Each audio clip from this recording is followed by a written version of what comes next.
எல்லாருக்கும் வணக்கம்.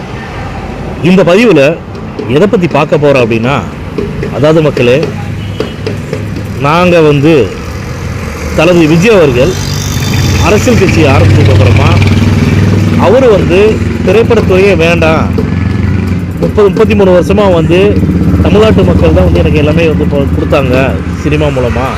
அதனால் அதே தமிழ்நாட்டு மக்களுக்கு நான் அடுத்து வரக்கூடிய காலகட்டத்தில், வரக்கூடிய வருடங்களில், எதிர்காலத்தில் நானும் மக்களுக்கு நல்லது பண்ணணும் அப்படிங்கிற ஒரே ஒரு விஷயத்துக்காகத்தான் விஜய் அவர்கள் திரைப்படத்துறையே வேண்டான்னு சொல்லிட்டு அரசியல் கட்சி ஆரம்பித்து மக்களுக்கு நல்லது பண்ணுறதுக்காக மட்டும்தான், எவ்வளவு நெருக்கடி வந்தாலும், எவ்வளவு பிரச்சனைகள் வந்தாலும், எவ்வளவு இடைஞ்சல்கள் வந்தாலுமே களத்தில் நின்றுருக்காரு.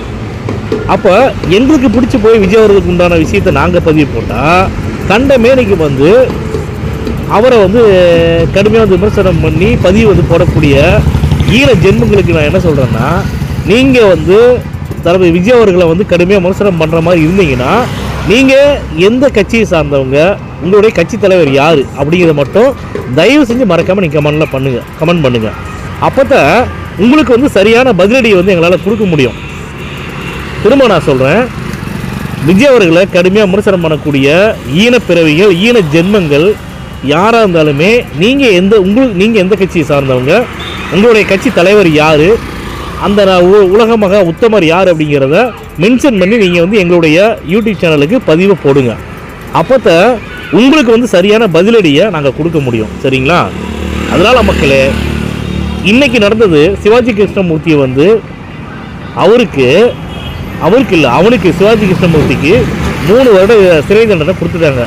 நான் என்னென்னு போட்டிருந்தேன்னா, ஆயுள் தண்டனை கொடுத்துருக்கணும், தப்பி தவறி சிறை தண்டனை மட்டும் கொடுத்துட்டாங்க அப்படிங்கிறத நாங்கள் சொல்லியிருந்தேன், என்னுடைய பதிவில் சொல்லியிருந்தேன். அதுக்கு ஒருத்தர் கமெண்ட் பண்ணதுக்கு தான் அவருக்கு தான் பதில் கொடுக்குற மாதிரி இல்லை. மேற்கொண்டு யாராவது விஜய் அவர்களை கடுமையாக விமர்சனம் பண்ணணும் அப்படின்னு நினைக்கிறவங்களுக்கு எல்லாத்துக்குமே தயவு செஞ்சு நான் ஏற்கனவே சொன்ன மாதிரி உங்களுடைய கட்சி தலைவர் பேரையும், நீங்கள் எந்த கட்சியை சார்ந்தவங்க அப்படிங்கிறதையும் தயவு செஞ்சு நீங்கள் எங்களுடைய கமெண்ட் பாக்ஸில் பதிவு பண்ணி போடுங்க. சரிங்களா?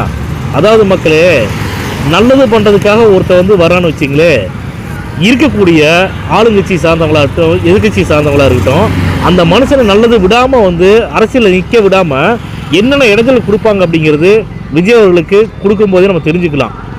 யார் என்ன பேசினாலும், யார் என்ன பண்ணாலுமே விஜய் அவர்களை யாராவது தப்பாக பேசினானுங்கன்னா கண்டிப்பாக நாங்கள் பதிலடி கொடுக்கக்கூடிய இடத்துல இருக்கிறோம். ஏன்னா விஜய் இது வரைக்கும் ஆட்சியில் உட்காரல, அதிகாரத்தில் உட்காரல.